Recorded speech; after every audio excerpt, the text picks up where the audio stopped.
Now we are going to get to the part of the program that comes next. We'd like to first of all welcome Joe Medved, who's been kind enough to be here for our guest speaker tonight. I'll let Joe give you his own background, but just very quickly, Joe is currently a partner at SB Capital, part of their Hippo. Before that, he was a partner at SoftBank. Before that, at Constellation. You're getting the picture. He's written a lot of checks over a long period of time, and we're fortunate for him to come and join us and tell you a little about the kind of things that he looks for. So, Joe, thank you very much. I'll turn it over to him, and after he speaks, we'll have some time for Q&A, and then we'll go to the pitches. So, thanks again. All right, thanks, John. Can everyone hear me fine? Yeah, okay. So, John gave my background. I've been in VC for about 13 or 14 years now, I think. And I've invested across a wide variety of stages, mostly in New York and in Boston. I'm currently with Laird Hippo Ventures, and our fund sort of illustrates the evolution, I think, of venture capital in New York, where it started out about 6 or 7 years ago now as one of the first really seed-focused funds in New York City by my partners Kenny and Ben Lear, who had come mostly out of the media space, but were doing a lot of angel investing and saw the opportunity to build out a fund. And if you fast forward to where we are today, we're now investing out of our 5th fund, which is a $113 million seed fund. And if you look at the types of investments that we focus on, in terms of sectors, that hasn't changed too dramatically. The focus really is just great founders that are generally New York first. We have about 70% of our portfolio here in New York City. But the dollar size that we're investing has grown as sort of the market has moved up. And I think it's entities like ERA that helped basically get a lot of the angel investing activity happening here in New York City. And you had a few funds like ours that were formed out of the work of some people who are doing some successful angel investing.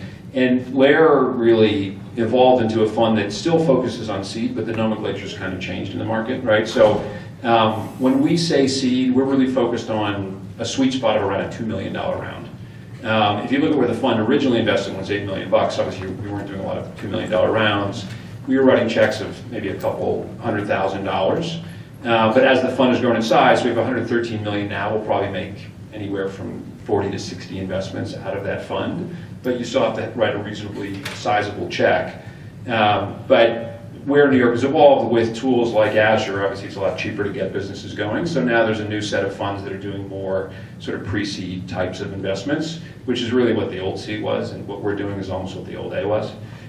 So as you're out talking to funds and looking to raise capital, it's good to get a sort of a general understanding of where someone is really focused. And for us, we still will invest at a concept stage, but that's typically going to be a concept stage investment in a team that's probably either worked with us in the past or that has had multiple successes such that they can attract a fairly large round to get a company off the ground.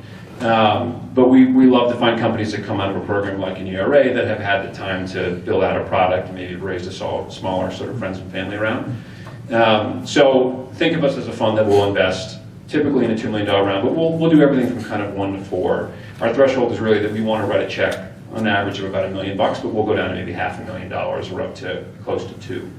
And in terms of the sectors where we're focused, and I think this is very reflective of New York as well, so we really have a split that's sort of 50-50 consumer and enterprise. I think our fund is probably most well known for a lot of the content and commerce investments that we've done. So my partners actually helped start the Huffington Post and BuzzFeed, and we've invested in a number of other digital media companies that have similar types of models. That's probably represents today about 10% of the portfolio. About 20% are more direct-to-consumer brands, so companies like Warby Parker and Casper. We were seed investors in those types of businesses. And then the other sort of consumer portion tends to be some type of consumer software, which can be something around health or finance, accounting, a wide variety of industries, many of which are obviously centered here. And then on the enterprise side, we're investing across fintech, real estate, healthcare. We're increasingly looking at areas like robotics. We're starting to invest in the marijuana industry. We tend to look at everything across the board. I think the only thing we tend not to do is like really deep in the stack infrastructure or biotech, where we just don't tend to have great expertise and don't pretend to. So, but we now have over 300 active portfolio companies, which clearly is challenging to manage with a team even of our size. But Much like some other successful seed funds across the country, we've built out a platform team that enables us to allow our portfolio to help support itself, sharing best practices, building recruiting tools and fundraising tools that we can share across the portfolio. And I think one of the things that the team's done very well, and I won't take credit for this because I've only been there for about 2 years, but we've really built up a lot of great relationships with a number of late-stage funds, probably the majority of which are on the West Coast, that realize New York is becoming an incredibly fertile market for startup investments. And I'd say probably 5 or 6 years ago, a bunch of those folks were, thinking about opening offices here and having people here on the ground. It was clearly challenging to do, but they love to have relationships with funds like ours that have an index of a lot of high-quality companies here. So we tend to know when companies need to raise a large Series A or Series B, not just sort of the 5 firms to reach out to, but the 5 partners of those firms that are most interested in those segments. If you look at our portfolio, about 60, I think it's 66 or 67% have all gone on to raise at least a Series A or something larger than that, which is about twice the industry average. And like I said, sector-wise, we tend to be fairly broad and focused. For us, it's really just about finding great founding teams. And we tend to like to see at least sort of an alpha or beta product in market, something we can feel in touch, potentially some initial revenue, though that's not necessarily always required. And I think the one last thing I'd touch on is in terms of how to get in touch with potential investors like ourselves. Coming to events like this is obviously a fantastic way to do it. We see thousands of deals a year, and we obviously tend to focus on ones where we meet founders like yourselves that are out at these events, clearly engaged, willing to get out there in the community, or that will come in through one of our close contacts. I mean, I think our best referrals always come from the entrepreneurs we've already backed, who, at least to our face, tell us that they really like working with us and want to introduce us to their friends that are also starting businesses that require capital.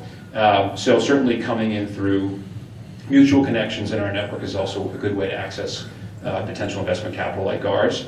And then coming in through great programs like ERA as well. I think particularly if you come from a background where you've just not naturally networked into the investment community, entities like ERA are bringing in really high quality teams that they're sort of filtering up front. And they also understand what types of things we look at, and they're going to make sure you don't waste your time with the wrong investors either. Like they're probably not going to send us something that's in the biotech space because they know that we don't know anything about it. So they don't want to waste your time either. So I'd certainly recommend these types of programs. And for any of you too that are potentially raising capital too, my email is just joe@layerhippo.com. We'll take a look at almost anything, and we try to be very quick in our response to avoid wasting your time. But if it's something that could be a fit on our side, we'll quickly get you in touch with someone on our team.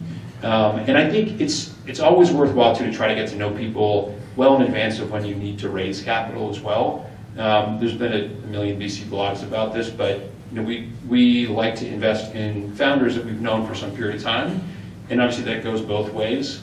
VCs are sometimes they're pricks, shockingly. We have a little bit of ego sometimes, but you want to make sure you're getting to know who it is that you're taking capital from.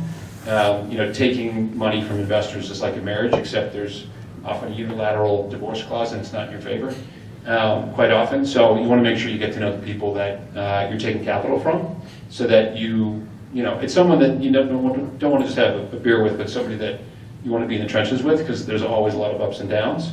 And you want to have somebody there who you think is going to be supportive.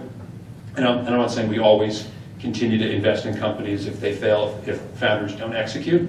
But we absolutely try to support you guys along the way, help with recruiting, raising incremental capital, et cetera. So anyway, so that's a quick sort of background on Layer Hippo and where we focus. You want me to take some questions? Yeah, that would be great. We've got a few minutes for questions here, so please feel free to... If my company is quoted in Wyoming, and my company is operating apart from New York and other parts of USA, do you think that your company can consider? So you said you're operating in New York and other parts of the U.S. internationally, or? And Joe, if you wouldn't mind, could you repeat the question? The company is quoted in Wyoming. Sorry, see, could you repeat that? The company is quoted in Wyoming. Oh, you're floated like on an exchange currently? In Wyoming. Wyoming. Oh, sorry. You're based in Wyoming, and you're wondering if we would consider investing. We are operating business. Okay, got it. All right, so he's at. Consumer related cash cycle is revenue business and the scalable business. And if you want to become like a someone for certain business. Okay, got it. All right, so he was asking essentially if we would consider investment in Wyoming. We will invest across the U.S. I mean, my company is in Wyoming, but operating in New York. In New York, okay. Yeah, for us, we'll invest in companies primarily that are in the U.S. Like I said, about 70% of the portfolio is in New York City. But if you're operating. If you want to invest in that type of company, that company have to have a registration here from New York State. No, you don't have to be operating here. Not for us. We'll invest. We actually even have some companies that are in Europe. Those tend to be a little bit later stage and want to come focus in the U.S. So we have, if you look at our portfolio, about 70% is in New York. The next biggest markets for us are probably San Francisco, LA, and then Boston. But we have, our most recent investments in San Antonio. So we'll look across the country. It's certainly easier if you're operating here. Certainly, even for us, just to be able to provide support. I think if you're operating in New York, that's great. You have a presence here, that's helpful. For us, if we're going to invest in one of these other markets, we tend to want to have another investor that's potentially local and on the ground who can provide local support, because we know we can't be there, obviously, as frequently if you're not local. But we will consider investments across the U.S. So you mentioned that having product out there is good, having some revenue is good. So for teams that you haven't worked with in the past, can you give us a rough idea of what those numbers might look like? So what is some revenue? What are some of the metrics you might look at? Sure, I'd love to tell you there's an exact answer, because I do get this question a lot. For us, it really depends on the space, and it depends sometimes on the team as well, right? I mean, if you have an incredible amount of experience in a specific segment, particularly if you're an enterprise business where relationships are incredibly important for generating sales, and you're going after a problem that you've seen in your industry where you've worked for 10 years, and you can launch with a couple of sort of key customers, we may be willing to come in a little bit earlier, right? If it's more of like a consumer business and you have no revenue, but you have a seriously large number of users that we anticipate can be relatively easily monetized, then revenue sort of matters a bit less. I mean, it's hard to have generalities, but I think if you look at SaaS is clearly a very popular model in the enterprise software space. The SaaS companies we invest in might have anywhere from $25,000 to $100,000+ of monthly revenue when we're coming in to invest. But like I said, we did an investment recently actually in Montreal, and the team was very experienced and it effectively had zero revenue on its books, but they were about to close a deal that was probably going to generate $100,000 a month out of the gates in monthly recurring revenue, and we closed before that deal closed, but the team was very experienced, so we were comfortable making that bet. So would you guys consider an investment into wearable tech that ties into broadcasting and media of performance results? So the question is, would we invest in a company doing wearable tech that broadcasts effectively the results of the wearable? So is it like a Fitbit kind of a device that would share the information? So it is a small device, but you wear it around your core, and it's for athletes. Okay. So they currently, most of our teams, they wear them in practice. Okay. Like the NBA team, for example, when uses it, Yeah. Okay. only in practice, because NBA doesn't allow it to be used in Oh, games. right. Yeah. But the volleyball does allow it, and we've been running some tests with ESPN, so you can see directly in the jumbotron what the results are. Okay. And of course, they're using it to track their performance, to prevent injuries and things like that. But it kind of ties into that different model that eventually opens up a different revenue stream for us. So because I know that wearable tech may not be your bucket per se, so it's not. Yeah. Yeah, so the question is around whether we'd invest in wearable technology. That's associated. It sounds like a lot of professional athletes are utilizing it and sharing the data, potentially from a media perspective. So for something like this, if we have ties within our network that could potentially leverage this kind of technology, then we'd potentially be interested. So what we often do is, if something like this came into us, and feel free to email me with the information, we looked up our LP base and our network to see if there's somebody that could potentially leverage this and use it as a reference for us. And this is something you should ask whenever if you're talking to investors as well and they claim they have all these connections. A good thing for you to do is say, look, I'd love to pitch my concept to some of the people in your network, which for you, actually, it's worth your time because then you get access to some potential customers and you can tell whether or not the investors really have those connections. And for us, it gives really candid feedback, obviously, on the product from people that we know and trust. So with this particular experience, well, we were actually, at SoftBank, we were investors in Fitbit, so I know the wearable space reasonably well. And on the sports side, some of our LPs, watching my partners, Kenny and Ben, are partial owners of the Mets, and the Wilpon family, which the majority owners are also investors as well. So I have to pretend to be a Mets fan, even though I'm not. So, apologize to the Mets fans in the room. So for something like that, we'd want to run it by them. I mean, the Wilpon family itself has an entity called Sterling VC, which is doing a lot of investments in the sports realm. So if you could send me your deck, I'd share it with them and get their feedback. And so for us, it's just a great sort of initial point of feedback that's going to be very candid with us, and hopefully is worth your time to speak to as well. Right? Yep. So I hear a lot of venture capital, like people talk about support, and that's kind of like an arbitrary term. What exactly is the support that you provide in a sense? I know it varies from person to person, but can you expand upon the type of support? Say you become an investor in my company or someone's company here, what can they